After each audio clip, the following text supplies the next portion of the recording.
Welcome to the practical questions for our portion rate and base chapter in Unit 3. We're at Chapter 7-2. These are all of the application problems, and I will break them down step by step and give you a couple of options, if not more, on how to handle some of them. Because as you well know, depending on the relationship or what exactly it is that you are doing, there's always more than one way to get to the final answer. So let us begin. Again, let me remind you the pyramid that we're working with. We have the portion over at the top, the rate on the bottom left-hand side, and the base number. Remember, the positioning on the pyramid lets you know what you need to do mathematically. So if you have the portion and the rate, they're on top of each other, you divide, and that will give you the base number. If you have the portion and the base number, you divide, and that will give you the rate as long as you remember to multiply by 100. Remember, doing a division, dividing a fraction gives you a decimal. Multiplying a decimal by 100 will give you the percent. And of course, if you have the rate and the base number, they're at the bottom of the pyramid side by side. So you multiply these two, and that will give you the portion of what we're looking at. So let's look at our first question. I'm going to try to color coordinate the different steps so that you can see what number represents one in our pyramid. On Thursdays, our first question reads, seniors are given a 15% discount on all menu prices. If the total price before taxes amounted to $14.90, let's round our answer to the nearest cent. So first of all, we're going to calculate the discount. And essentially what we're doing is we're looking for 15% of $14.90. We're looking for 15%. So obviously we're going to try to figure out what this is. And oh, look at in the data we've been given, we have a number with a percent sign. So we need 15% of a number. Well, they told us the number. We want to figure out what 15% of 1490 is. So as you can see, they are side by side on the pyramid. We need to multiply. So if we look at the first part of our question, that's exactly what we're going to do. We're going to multiply 15% or its decimal equivalent, decimal 15, times $14.90. And that gives us 2.235, rounded to the nearest cent, as we've been asked to do.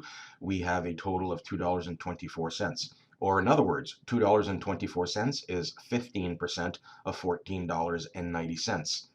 The second part of the question wants us to calculate the discounted total before taxes. So since the senior is going to get a $2.24 savings, we have to go off the pyramid here and use a little bit of logic. A tough thing to do for math students, I know, but we need to subtract the 15%, in our case $2.24, from the original subtotal of $14.90, and that's exactly what we're going to do. $14.90 minus $2.24. So now the seniors group has a $12.66 tab to pay, but that is before taxes. The last part of this question is let's calculate the bill after we've added 15% sales tax. So now what we need to do is we need to add 15% to 1266. Some of you may want to jump to the conclusion and saying, well, we just took out 15%, so we're going to get back to 1490. Nope, not at all. 15% of 1490 is 224. 15% of 1266 is going to be smaller. It's a smaller number. So we can go back to the pyramid. We need to know what 15% of 1266 is. So 1666 times 15% plus 1266 is going to get us to where we want to, because the first part of this equation is going to tell us what 15% of 1266 is, and all we do is then add it to 1266 to give us that.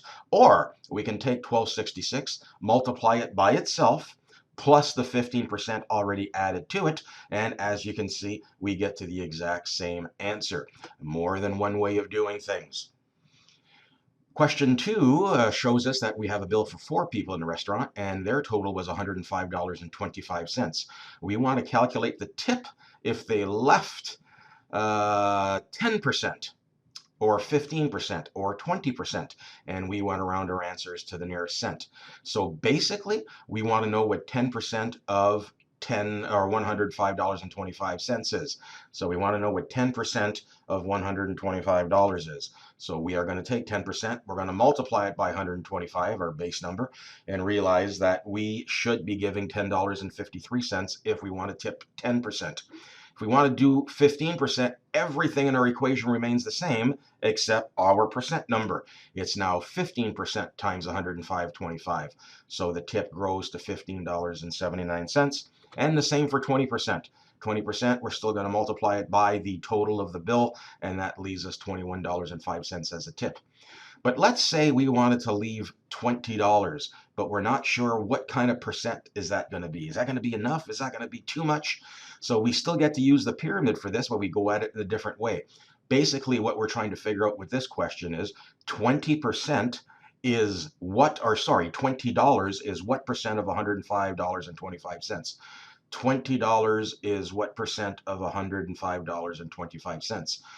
$20 divided by $105.25 times 100 will let you know that we are leaving a 19% tip. So there's another way to use the pyramid to calculate some of those things. In question 3, our question says a restaurant decided to raise all menu prices by 8% in order to offset rising costs. Let's calculate the new price, rounding our answer up so that it ends in 5 cents.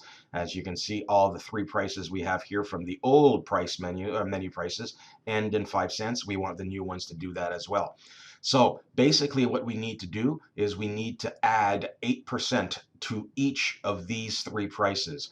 We need to add 8% to this price. So we need to figure out, well, exactly what is 8%. So if we multiply 8% by the individual menu prices, it will tell us what it is. So on the first one, we take $4.95, we multiply it by 8%, or decimal 0.8, because decimal 8 is 80%. We've only got decimal 8 is 80%, decimal 0.8 is 8%. So 495 times 8%, whatever the answer is going to be added to the 495, which when rounded up to 5 cents will be $5.35. Or another way of doing this, we can take the old menu price and multiply it by itself plus the 8% already in it, and we still get to the exact same price. Doing the menu price times 1 and the percent we want to add to it allows us to get to the answer in one operation instead of here you have 2 of them. Just depends on what you like and what you're most comfortable with. It doesn't matter which one you choose as long as you show us what you're doing on the test. Let's look at 645. It's going to be the exact same formula. It's going to be the price times 8% added back to that price, or 645 times 1.08 to give us the final rounded answer of 705. Either direction will take you to the same price. Same thing with 225. You multiply it by 8% and add it to the 225, or you take the 225 and multiply it by 1.08, and you get to the final answer of $2.45.